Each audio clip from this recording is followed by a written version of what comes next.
Okay, so part two of the personal entry. So yeah, like I said, uh, 2 years. Had its tough moments, had its difficult times. There were times where I was just ready to pull the hair out of my head. I wouldn't want to go back to a place where I have to lie again on a consistent basis about who I am, and that's a definite for me. I think it's one of the reasons why I'm pushing myself to transition at this point, even though I don't know what some of the legal ramifications of it will be. The legal ramifications being the only obstacle, basically, that was at this point keeping me from doing it. And knowing that at some point I have to go home, whether it's willingly, whether it's because visa runs out or whatever. I know that I don't ever want to go back as Tamar, and part of that means being able to project that visually.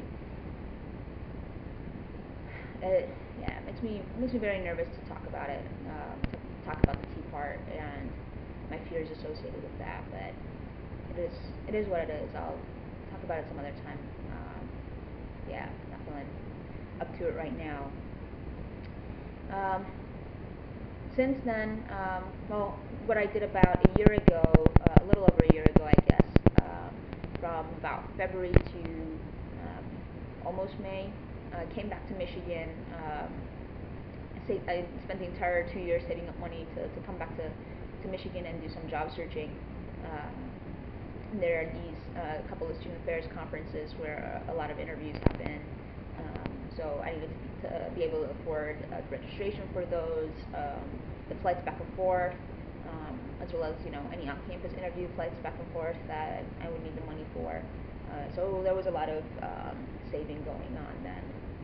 I spent those 3 months doing exactly that. I took the opportunity to also do a few speaking gigs in the meantime, just to make sure that I could afford all that traveling.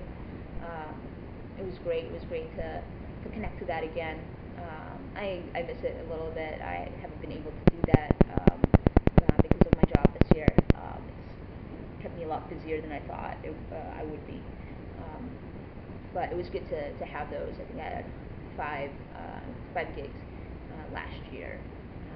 I love doing those because it gives me an opportunity to meet a lot of really cool people, transgender, queer, or otherwise, who are in one way or another invested in either learning more or doing more or whatever the case might be, or just even connecting more, which is great.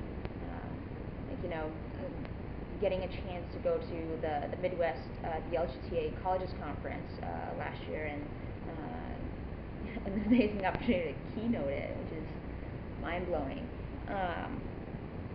Got to interact with a bunch of college students who are invested in changing their campus climate. This is what it drives me into this field. But yeah, I'm kind of babbling right now. So that's what I did those 3 months. Did a bunch of interviews. The University of Vermont really stood out in terms of their ability to really articulate their social justice commitment, to really put themselves forward as a group that values their staff members, values the professional development of their staff members, and just has amazing staff members. And also, they were definitely the one institution that, when it came down to the visa piece, didn't even blink an eye. It was a difficult process to go through with all those interviews to, at some point or another bring up, hey, I'm going to need a working visa. Is that going to be an issue? Does your department know how to do that? Know how to work with it? And at times, being faced with really awestruck people, because, it doesn't happen that often in our field. And it's a very, very difficult process. It's a very expensive process. And an employer's got to want you to do it. So it was really great to come across an employer that was like, oh, you need a visa? Cool. Yeah, we've done it before. It's fine. We can do it if it comes to that. So let's move on and talk about the actual job. So it's like, yes, you. And went back for about a month just to kind of spend a little more time again with the family before I took off, and I've been in Vermont since. It's been an interesting first year. Residence life is not where I want to be in the long term, but it's also the place where I'm learning a lot, and there's something to be valued about a job that is constantly teaching you, and I love that. I do love that about the job. And I say this to death, but just being around the people that I am, it's a great learning process. What does something else that people have been asking me is kind of like, where am I going? I don't know. I've started becoming this person that doesn't plan. It's kind of scaring me. I don't have a plan, and part of that is because of the visa stuff. I don't know where life takes me, so trying to take it in stride, and trying to find the opportunities and look out for the opportunities along the way, and create them where I think there's an opportunity to create them. But I also know that there's a huge part of my life that's out of my control, and I'm letting it be out of control for right now. It's funny, I had my palms read yesterday, which is not really something I typically do, but I decided to go for it. What the hell? And that was one of the things that the reader was talking about is I need to let go of things that I can't control, and that's been something that I've been actively doing this past year, but obviously I need to do more of.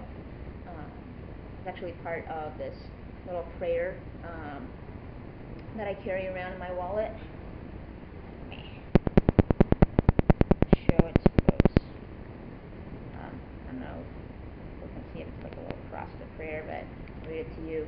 It says, God grant me the serenity to accept the things I cannot change, the courage to change the things I can, and the wisdom to know the difference. And I've been carrying it around for a while now to just kind of remind me to do that.